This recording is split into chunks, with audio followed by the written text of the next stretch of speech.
여러분, 비트코인 요즘 어떻게 됐는지 보셨나요?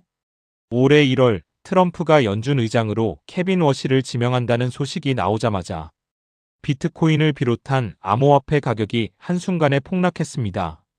도대체 왜 이런 일이 벌어지는 걸까요? 그리고 앞으로 비트코인 더 떨어질까요? 아니면 다시 반등할 수 있을까요? 오늘 이 영상에서 비트코인 가격을 움직이는 핵심 요인들을 처음부터 끝까지 싹 다 정리해 드리겠습니다. 끝까지 보시면 비트코인 가격 흐름이 보이기 시작할 거예요. 미래 비트코인 가격 흐름을 알려면 먼저 비트코인 가격에 영향을 주는 요인들을 알아야 해요. 크게 4가지로 나눌 수 있습니다. 첫째, 거시경제적 요인. 둘째, 결제 수요 요인. 셋째, 규제 요인. 넷째, 채굴 비용. 하나씩 자세히 살펴볼게요. 첫 번째, 거시경제적 요인입니다. 이 안에서도 시장금리, 물가, 달러와 가치, 금융시장 불안정성 등 4가지로 나눌 수 있어요. 첫 번째는 시장금리입니다.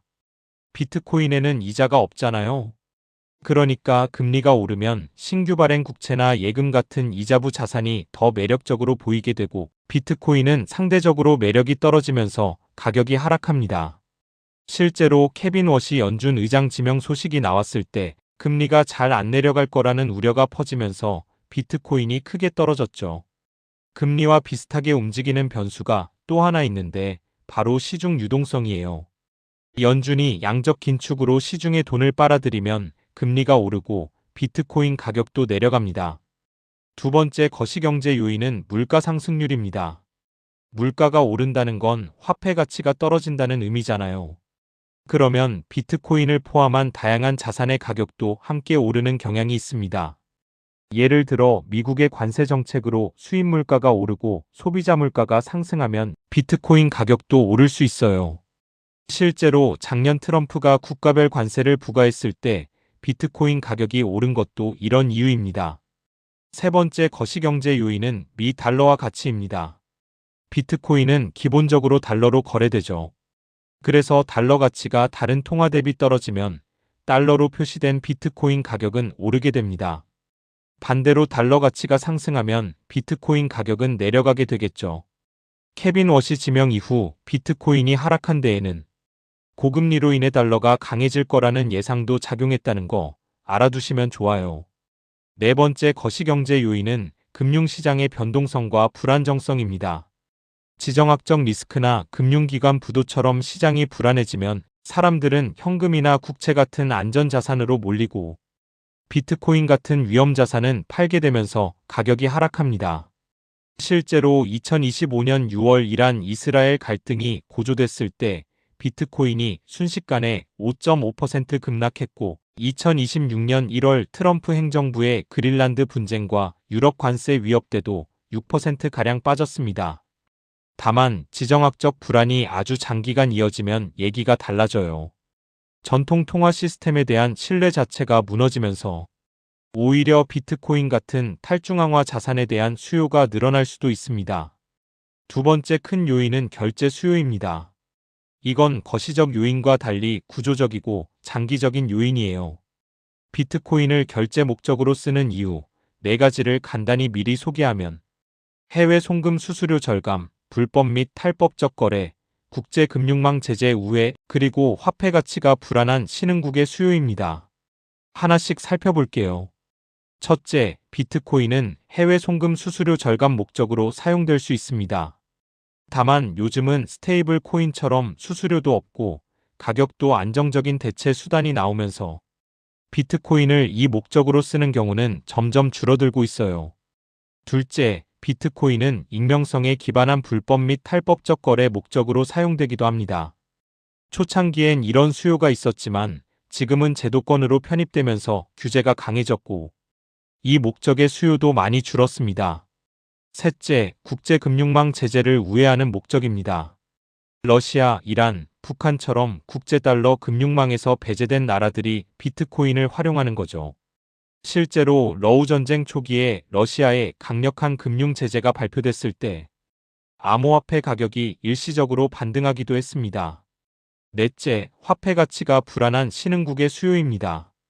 아르헨티나, 베네수엘라, 튀르키예처럼 자국 화폐 가치가 폭락한 나라에서 비트코인이나 스테이블 코인 수요가 크게 늘고 있어요. 엘살바도르나 부탄처럼 정부가 직접 암호화폐를 보유하는 나라도 있고 미국도 압수한 암호화폐를 정부 자산으로 보관하고 있습니다. 다만 가격 변동이 심한 비트코인을 실제 결제 수단으로 쓰려는 수요는 여전히 제한적이에요. 세 번째 요인은 규제입니다. 미국을 보면 트럼프는 2025년 집권 이후 암호화폐 친화 정책을 강하게 밀어붙였어요. 미국을 지구의 암호화폐 수도로 만들겠다고 선언하고 비트코인을 국가 전략 자산으로 편입하고 채굴 산업을 육성하고 암호화폐 사업자도 은행 계좌를 열 수 있게 했죠.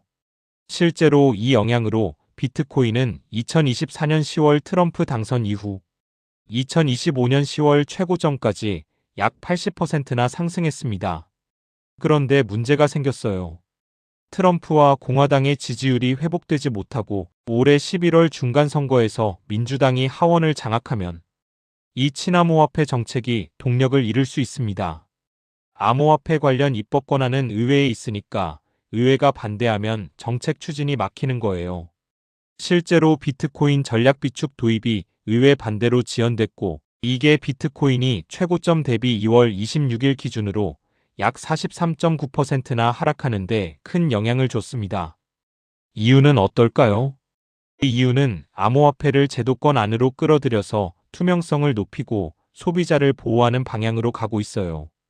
스테이블 코인은 엄격한 요건을 갖춘 금융기관만 발행할 수 있게 해서 미국보다 규제 강도가 높은 편입니다. 중국은 계속해서 가상자산 거래를 엄격히 제한하고 있고 스테이블 코인은 중앙은행이 직접 발행하는 방식으로만 운용하고 있습니다. 마지막 네 번째 요인은 채굴 비용입니다. 비트코인 채굴 비용은 기본적으로 전기 비용에 의해 결정돼요. 최근 빅테크들이 AI에 막대한 투자를 쏟아부으면서 전력 사용량이 폭증하고 있잖아요. 이게 전기요금을 끌어올리는 요인이 되고 결국 비트코인 채굴 비용도 오르게 됩니다. 장기적으로는 원자력 같은 발전소가 충분히 늘어나면 전기 비용 상승 압력이 낮아지겠지만 단기적으로는 전력 수요 증가가 채굴 비용을 올리고 있어요.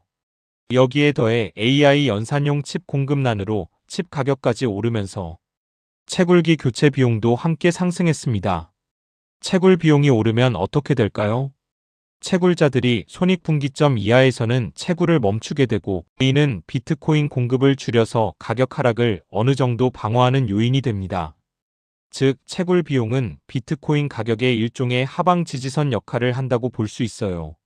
자, 지금까지 비트코인 가격을 움직이는 네 가지 요인을 모두 살펴봤습니다. 그럼 마지막으로 지금 이 요인들이 실제로 어느 방향을 가리키고 있는지 실전적으로 한번 짚어볼게요. 먼저 금리입니다. 케빈 워시 지명 이후 금리가 예상보다 높게 유지될 거라는 우려가 커졌죠. 시장의 금리 인하 기대가 살아날수록 비트코인에 긍정적이고 반대로 금리가 오래 높게 유지될수록 하락 압력이 됩니다. 미국 10년물 국채금리와 연준 의사록을 꼭 체크하세요. 다음은 물가입니다. 석유, 광물 같은 원자재 가격이 오르면 물가가 상승하고 이에 따라 가치 보존 수단으로 비트코인 수요가 늘면서 가격이 오릅니다. 단 중앙은행이 고물가에 대응해 금리를 올리면 이 상승분이 상쇄될 수 있어요. 물가와 금리 두 가지를 함께 봐야 하는 이유입니다. 달러 가치는 어떨까요? 달러가 약해지면 비트코인이 오르고 달러가 강해지면 비트코인이 내려갑니다. 달러 인덱스 DXY 차트를 비트코인 차트와 나란히 놓고 비교해 보시면 방향이 반대로 움직이는 걸 확인하실 수 있을 거예요. 금융시장 불안정성은 어떻게 볼까요? VIX 지수, 일명 공포지수라고 불리는 지표를 참고하시면 됩니다. VIX가 급등하면 시장 불안이 커진 신호이고 이때 비트코인은 대체로 하락합니다. 다만 앞서 말씀드렸듯이 불안이 장기화되면 오히려 반등하는 경우도 있으니 단기 충격인지 구조적 변화인지를 구분하는 게 중요해요. 규제 측면에서는 트럼프 지지율과 11월 중간선거 결과가 핵심 변수입니다. 공화당이 의회 주도권을 유지하면 친암호화폐 정책이 계속 추진되면서 비트코인의 호재가 되고 민주당이 하원을 장악하면 정책 동력이 꺾이면서 하락 요인이 됩니다. 결제 수요 측면에서는 스테이블 코인이 결제 시장을 빠르게 대체하고 있어서 비트코인의 결제 수요는 장기적으로 줄어드는 방향이에요. 이 부분은 단기 가격보다는 비트코인의 장기적 위상에 영향을 줍니다. 정리하면 지금 당장 비트코인에 영향을 주는 가장 중요한 지표 세 가지는 미국 금리 방향, 달러 인덱스, 그리고 트럼프 지지율과 의회 정세라고 할 수 있습니다. 이 세 가지만 잘 추적해도 비트코인의 단기 방향을 읽는데 큰 도움이 될 거예요. 비트코인 투자를 고민하고 계신다면 오늘 말씀드린 이 요인들을 꼭 감안하시고 신중하게 판단하시길 바랍니다. 오늘 영상이 도움이 됐다면 좋아요와 구독 눌러주시고 궁금한 점은 댓글로 남겨주세요. 다음 영상에서 봬요. 감사합니다.